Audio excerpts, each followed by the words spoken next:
Assalamualaikum warahmatullahi wabarakatuh. Sahabat literasi, kembali lagi bersama saya Muhammad Randa di channel Lit Media Studio dalam sesi bincang buku bareng. Nah,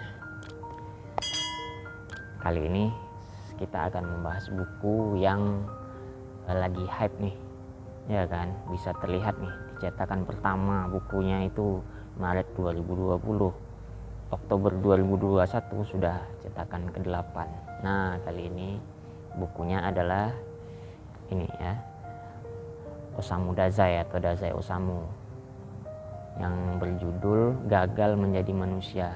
Nah, ini merupakan novel karangan Osamu Dazai yang paling fenomenal bisa dibilang.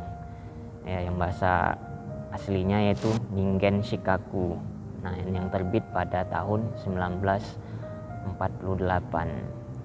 Nah, banyak yang bilang novel ini merupakan semi autobiografinya si Osamu Dazai sendiri, tapi tokoh utama di novel ini yaitu Oba Yozo. Oba Yozo, kita sebut Yozo aja nanti ya. Nah, trigger warning ya sebelum baca buku ini. Nah, buku ini bisa aku katakan ini penuh pesimisme dan ketidakpercayaan diri dari tokohnya tersebut, si Oba Yozo tadi. Nah, si tokoh utama ini, Yozo, digambarkan sebagai anak yang aneh, tak enakan, dan takut gitu kan. Seperti ada dia bilang sendiri di dalam novel itu, aku tidak peduli karena tidak akan ada yang membuatku senang. Nah, si tokoh utama Yozo ini bosan dengan makanan yang itu-itu saja, ingin makanan yang langka, dan dia lemah bila diberi pilihan, khawatir pilihannya itu akan membawa petaka kepadanya, akan membawa aib. Nah, ada satu adegan saat Yozo ditawari hadiah oleh ayahnya. Dia tidak bisa menjawab. Kakaknya bersuara menawarkan pilihan dan ayahnya menyetujui. Namun hal ini membuat Yozo takut. Ia menganggap ayahnya murka karena ia tak merespon pertanyaan ayahnya. Nah, ketakutan berlebihan ini ketika makan bersama keluarganya yang lengkap di meja makan, merasakan suasana dingin, hening, dan tentu saja makanan yang itu-itu saja, membuat Yozo kehilangan nafsu makan dan dia memaksa untuk menyuap makanan tersebut. Nah, Yozo itu seperti yang disebutkan di kata pengantarnya, dilahirkan dalam keluarga aristokrat gitu,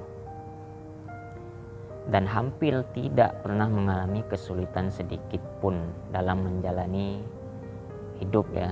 Dia disupport ayahnya, kakak-kakaknya. Sebenarnya lingkungan sekitarnya itu mendukung untuk perkembangan si Yozo. Nah, Yozo itu anak yang pintar. Bahkan saat ia tak masuk sekolah pun hampir 1 semester alias absen, nilai ujiannya itu tetap di atas rata-rata. Namun ia tidak tertarik oleh pelajaran-pelajaran yang ada di sekolah. Semuanya membuat bosan gitu. Ia senang menggambar, membuat komik dan cerita lucu. Kurasa ia mengalihkan semua sifat buruknya dengan cara melawak atau melucu gitu kan, baik di rumah, di sekolah. Nah, saat lawakan yang ia lontarkan atau perbuat ketahuan itu cuma lawakan, cuma pura-pura, cuma dibuat-buat gitu, ia kesal gitu kan. Ia kesal ada orang yang mengetahui dan merasa dipermalukan di muka umum. Nah, begitulah kira-kira kehidupan si tokoh utama alias Yozo ini semasa dia sekolah dari istilahnya dari SD sampai SMA gitu, gitulah kebiasaannya. Nah, saat Yozo sudah menyelesaikan masa studinya, ia tinggal berpindah-pindah di Tokyo. Disinilah sebagian besar cerita berjalan. Masa ia jauh dari orang tua dan keluarga, tapi masih tetap bergantung ke mereka. Ada saatnya Yozo ini segan meminta lagi uang bulanan ke ayahnya. Oleh karena itu ia menitipkan uang itu dikirim ke temannya. Apa yang membuat Yozo terpuruk di masa ini? Ya, ini spoilernya, yaitu dua hal, alkohol dan morfin. Uang bulanan dari ayahnya itu dan dari kakak-kakaknya itu habis dalam 1 minggu pertama itu aja sudah habis gitu ya, dibelikan alkohol dan makanan dan rokok gitu. Nah, sering setelah duit bulanan itu habis, dia meminjam ke temannya atau bahkan menggadaikan barang yang ia miliki. Kebiasaan ini berlanjut sampai ia kepincut dengan seorang wanita muda 17 tahun yang sifatnya itu terlalu mempercayai seseorang. Nah, inilah salah satu sifat yang membawa petaka dalam kehidupan pernikahan mereka di buku ini. Nah, nanti ada itu suatu adegan yang ya tercengang-cengang lah. Aku sampai membacanya 3 kali itu untuk memahami apa yang sebenarnya terjadi gitu. Apa yang membuat Yozo kayak gitu, apa yang membuat istrinya kok bisa kayak gitu ya. Nah, sebelum ia menikah dengan gadis itu, ia pernah tinggal di rumah seorang janda beranak 1. Ia menjaga anak itu selagi ibunya bekerja. Namun kebiasaan minum alkohol tak hilang hingga ia berani menggadaikan barang-barang milik janda itu diam-diam.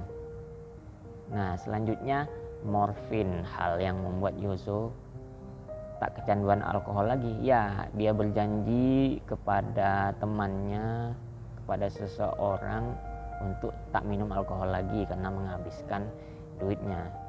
Nah, malah setelah keluar dari kecanduan alkohol, dia masuk ke kecanduan morfin karena morfin ini juga bersifat adiktif. Yang ada beberapa sifat dan perbuatan Yozo ini yang tidak bisa aku bocorkan di sini ya, karena trigger warning di awal tadi. Nah, apakah ia begitu putus asa, kecanduan, dan menganggap ia gagal menjadi manusia karena kesalahan ayahnya dan kakak-kakaknya? Sayangnya, kehidupan pekerjaan ayahnya tidak diceritakan lebih jauh di buku ini. Begitu juga kehidupan kakak-kakaknya. Novel semi autobiografi ini berfokus pada sosok Yozo dari kecil hingga ia terjebak dalam ruang sempit, dikucilkan, dan tidak ada perempuan seperti cita-citanya di awal buku ini disebutkan. Nah, aku tidak bisa menyebutkannya. Ya, coba teman-teman beli atau pinjam bukunya gitu untuk membaca. Novel ini tipis kok, cuman ini 140-an halaman.